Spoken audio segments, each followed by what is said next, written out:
Actually تو پاکستان کی سفارتی کوششیں جاری ہیں اور پوری دنیا اس وقت چاہتی ہے کہ یہ معاملہ اپنے انجام کو پہنچے، جو بھی معاہدہ طے ہونا ہے، جو بھی معاملات طے ہونے ہو جائیں. لیکن آپ کے خیال میں اصل رکاوٹ ہے کیا امریکہ ایران مذاکرات میں؟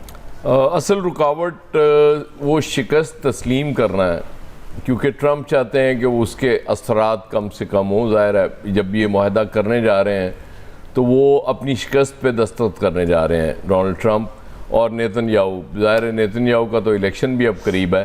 وہ تو انہوں نے ایک پھنسایا تھا امریکہ کو اس جنگ میں کہ بڑے آرام سے ریجیم چینج ہو جائے گی اور اس کے بعد بلے بلے ہو جائے گی اور ان کی جو قوم ہے وہ ان کو 2/3 میجورٹی دے دے گی، بہت بڑے مارجن سے جیت جائے گی، اور وہ جو کیس ان کے خلاف چل رہا ہے وہ بھی ختم ہو جائے گا. ڈونلڈ ٹرمپ کا سیم ایشو ہے، کیونکہ ایران نے جب اسٹریٹ آف ہارموز بند کی اس کے بعد اب امریکہ میں حالت دیکھ لیں کیا ہوئی ہے. اور انڈیا کی پچوری خالد قیوم صاحب نے آپ کو وہ ڈیٹیلز بتائی دی ہیں کہ انڈیا میں پچھلے 3 مہینے میں کیا ہوا ہے. امریکہ میں بھی بہت برا ہوا، وہاں بھی لوگ بڑے، اور اس کے بعد مسلسل اپروول ریٹنگ ڈونلڈ ٹرمپ کی کم ہونا شروع ہوئی.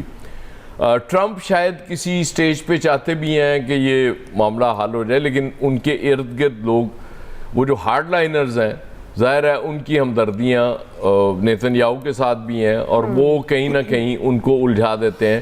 اب انہوں نے ایک نیا شوشہ چھوڑ دیا ہے ڈونلڈ ٹرمپ صاحب نے کہ جی وہ اپنا ابراہم اکارڈ پہ سائن کریں. اچھا، اس میں اب وہ شاید اس طرف لے کے چل پڑیں کہ جی جب تک یہ نہیں کریں گے اور تب تک مشکل ہو جائے گا، یہ معاہدہ ہو نہیں سکتا. سعودی عرب، قطر، پاکستان کا بھی نام آج ڈال دیا انہوں نے اپنی وہ ٹویٹ میں. پہلے پاکستان کا نام نہیں تھا، باقی عرب کنٹریز کے نام تھے. اب رولا یہ ہے کہ وہ جس وقت ایک مائٹ نظر آ رہی تھی اسرائیل، اور ایک شاید کوئی اس طرح کا سین بن جاتا، ماحول بن جاتا کہ چلیں کوئی بات نہیں، دنیا میں امن کے لیے اگر یہ کرنا پڑے تو کر بھی لیں، اگرچہ اس کی مخالفت تو بہت زیادہ ہونی ہے اور جو بھی ملک جائے گا اس طرف، سٹل اس وقت ایک چانس اس کا بن سکتا تھا. اب تو اسرائیل کے پلے کچھ نہیں ہے. اب ابراہم اکارڈ میں یہ ملک کیوں جائیں گے میری سمجھ سے باہر ہے. پھر ہمارا تو سیدھا سادہ اسٹیٹ پالیسی ہے کہ ہمارے پاسپورٹ پہ صرف ایک ہی ملک ہے جہاں کا ہم نے ٹریول نہیں کرنا، اور بائی نیم ہے کہ جی اسرائیل کا ٹریول نہیں کر سکتے، باقی پوری دنیا کے لیے ویلڈ ہے آپ کا پاسپورٹ. اور یہ پالیسی ظاہر ہے چینج نہیں ہو سکتی، اس لیے وہ تو اس حوالے سے تو تشویش کی بات نہیں ہے. لیکن ڈونلڈ ٹرمپ کسی نہ کسی طریقے سے، میں پہلے دن سے کہہ رہا ہوں، ان کو فیس سیونگ نہیں مل رہی. وہ اس جنگ سے بڑی شدت کے ساتھ نکلنا چاہتے ہیں. بہت زیادہ اس میں پاکستان کا رول رہا، جو ابھی ریسنٹ خالد کیوں بتا رہے تھے آپ کو، جو دورہ تھا ایران کا فیلڈ مارشل کا، اور اس سے پہلے ظاہر ہے نقوی صاحب نے گراؤنڈ بنائی ہوگی ساری، جس کے بعد پھر فیلڈ مارشل گئے ہوں گے اور ان کی ملاقاتیں اور ساری ایران کو اس کے قریب تر لانے کے. ظاہر ہے کچھ امریکی شاہد بھی ہیں اور پاکستان تو دونوں سنتا ہے اور دونوں طرف اس کو کنوے کر دیتا ہے کہ جی یہ کر لیں. اب وہ ٹرمپ صاحب پھر ایک ہی چیز بار بار اب کہہ رہے ہیں کہ جی وہ ایٹمی طاقت کسی صورت نہیں بننے دیں گے. اوباما پہ بھی انہوں نے بہت زیادہ برسے ہیں وہ کہ جی وہ اوباما نے بڑا کر دیا تھا. لیکن ایک چیز طے شدہ ہے، جب یہ معاہدہ ہونا ہے تو ایران زیادہ سٹرونگ بن کے سامنے آئے گا، ایک بہتر ملک جس کے پاس وسائل بھی زیادہ ہوں گے، اور شاید وہ ہارڈ لائن بھی زیادہ ہو جائے گی، وہاں ہارڈ لائنر زیادہ سٹرونگ ہو جائیں گے. بس یہ بھی ایک دنیا کو تشویش میں مبتلا رکھے گی چیز. تو ٹرمپ بیچارے بڑی مشکل میں پھنسے ہیں. صحیح. جی فیصل صاحب اصل رکاوٹ ہے کیا؟ اصل رکاوٹ یہ ہے کہ امریکہ کو ایران نے ایسے شکنجے میں پھنسا لیا ہے، یا امریکہ خود اپنی مرضی سے ایک ایسے شکنجے میں پھنس گیا ہے کہ وہ رسوائی کا کسی بھی اینگل سے باہر نکلے، لیکن جو رسوائی کا داغ اس کے دامن پہ لگ چکا ہے، جو شکست اس کے ماتھے پہ لکھی جا چکی ہے، اس کو وہ نہیں مٹا سکتا، اس کو وہ صاف نہیں کر سکتا. اب اس کی وہ سمجھ میں نہیں آ رہا کہ کرے تو کیا کرے. ٹرمپ صاحب جو ہیں وہ اپنا اعتماد جو ہے وہ کھو چکے ہیں. اب ان کے پاس صرف جو ہے نا چیخنا، چلانا اور صرف الفاظ ہی رہ گئے، باقی عملی طور پہ ان کے ہاتھ میں کچھ ہے نہیں.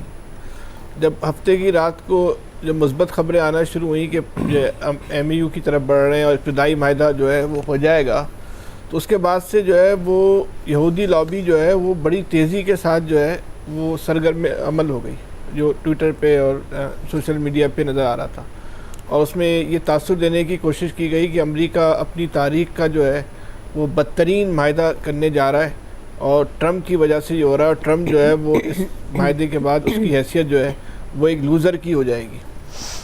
اور اتنی وہ سخت پروپیگنڈا تھا، اگر آپ سوشل میڈیا پہ آپ نظر ڈالیں 24 گھنٹے کی اس خبر آنے کے بعد، تو وہ واضح نظر آیا کہ ٹرمپ اس پروپیگنڈے کا وہ شکار ہو گئے، اس سے وہ جو ہے وہ خوفزدہ ہو گئے. ورنہ جو معاہدے کے بعد جو خبریں آئی تھیں کہ وہ تو یہ بھی دکھایا جا رہا ہے ٹی وی کے اوپر کہ نائب صدر کو ہنگامی بنیادوں پہ بلا لیا گیا، ان کا کانوائے جا رہا ہے، تو اس کی بھی جو ہے وہ خبریں چل رہی ہیں.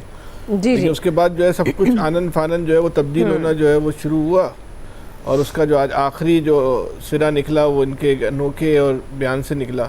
آپ نے جنگ کیا اس لیے کی تھی کہ مسلم ممالک جو ہیں اس پہ ابراہیم ایکارڈ پہ جو ہے دستخط کریں؟ آپ کی جنگ کا مطمع نظر یہ تھا؟